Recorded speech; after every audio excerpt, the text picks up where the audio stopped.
people. And the reason that I'm really here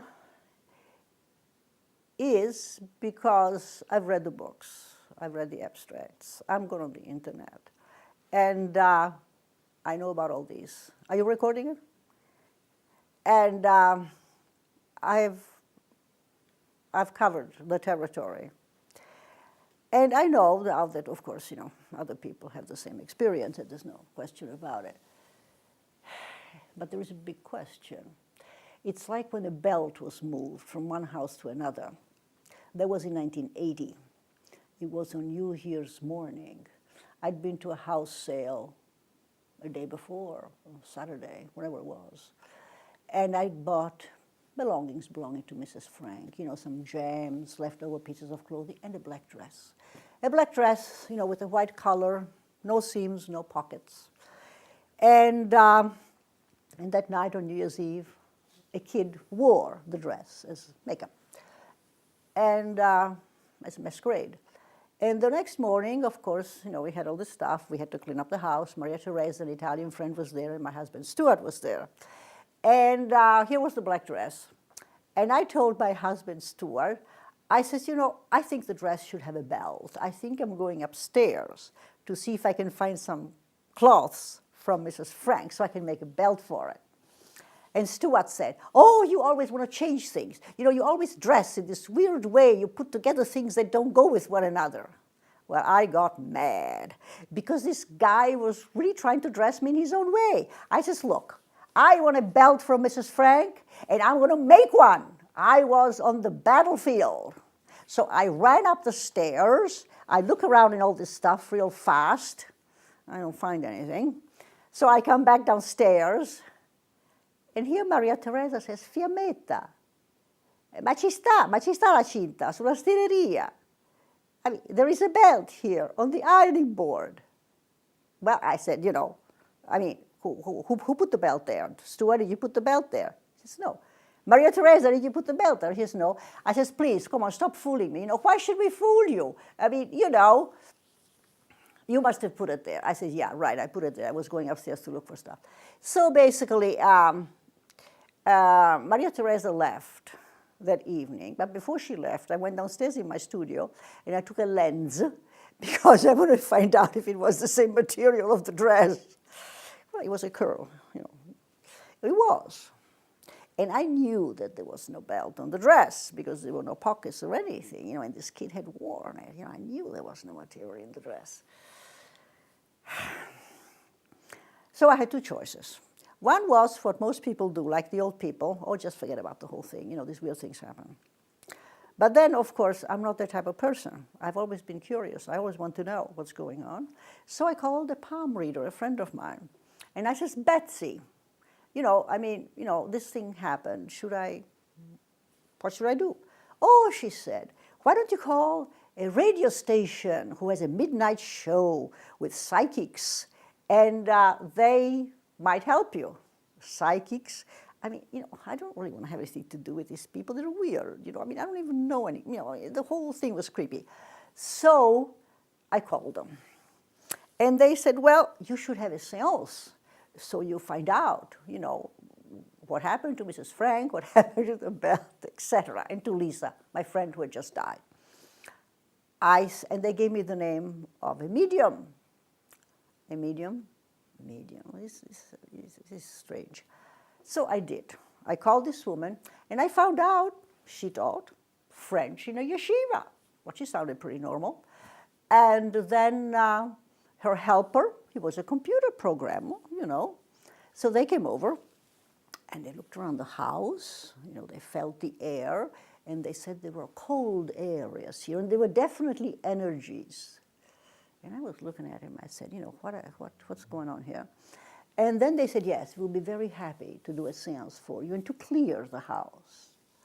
Well, I said, I mean, how much do you cost? And they said, well, you know, it's $100.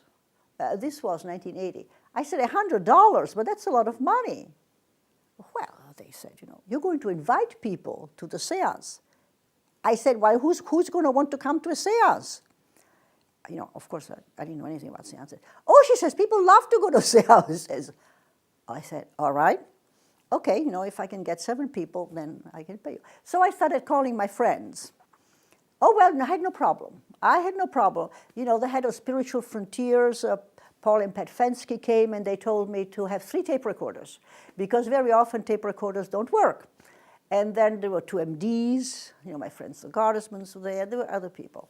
And the Fenskys, Spiritual Frontiers studies this phenomena. They are, connected to the Parapsychological Association. And they said, Fiammetta, make sure that nobody says their names because, we're studying this phenomena. We want to know how good the medium is. So, she lay down on a blanket, and my 4-year-old son, he got tired. He just lay down right next to her. And here was the computer programmer, hypnotizing her, which was fine. And here were all these people sitting there, and, she starts talking. And I don't remember exactly what she said first, but I do remember that shortly afterwards, she said, in the northeast corner of this house, in the basement, there is something very hot. There is something very hot. And underneath it, there is something that makes a funny noise, like glue, glue, glue. And I practically cracked up, because I was an artist, and my furnace in which I melt my enamels was in the corner of the basement, and underneath it was a sump pump that gets rid of the water if there's water in the basement. So I knew that that woman could perceive things that she did not know. Then she said other things, and other people, they never actually said, whether it's true or not. And then she said, is there somebody here called Evelyn? And Evelyn said, yes, this is me. And she said, Evelyn, you have a son? And she said, yes. And he's sick, but he will get better. And Evelyn said, no, there's nothing wrong with Matthew. And then everybody after that, there were some other, revelations, and we all went home. 2 weeks later, Evelyn got a call from her son Matthew, and he told her that he had leukemia. So the medium, I said the medium here, I was aware at that time that people must pick up energy, So the medium had picked up energy, but the medium had not picked it up from anybody in the room, because nobody in the room knew that.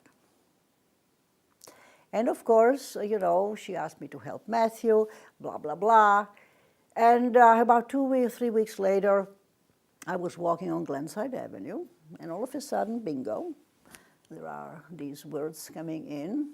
Your life is going to change soon. Okay. I continue walking. There is no emotion. There is no reaction to the message. It is as though it has already happened. Like when I was a child. So the information does not go through the amygdala. Does not go through the frontal cortex. Wherever it's coming from, the organism does not react. And I looked at it in a way, it's like it's already happened.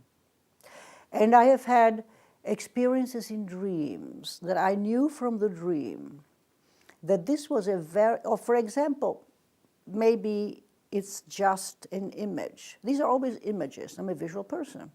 It's like when in the dream I was going up an art gallery, a place where there was art, and I looked out of the window. And out of the window, I saw a round church with a steeple next to it, and the earth was all red. And this was now, 25 years ago. And so I knew that this was important for me, this place. But, the years pass, And then with my husband, we're planning to go to Spain. And I says, Jim, maybe it's Spain. Is the earth red near the Tahoe? So we're going in Madrid, and I said, well, let's douse where to go. I'm a dowser with cards. I have a system in which I can ask the question in relation to a neuromuscular response in my arm and how I shovel the cards. One card is yes, the other one is no, and so we douse them. And Segovia came up. Fine, so we go to Segovia with the bus, and it was rainy day, and here is the fortress, of the Templars.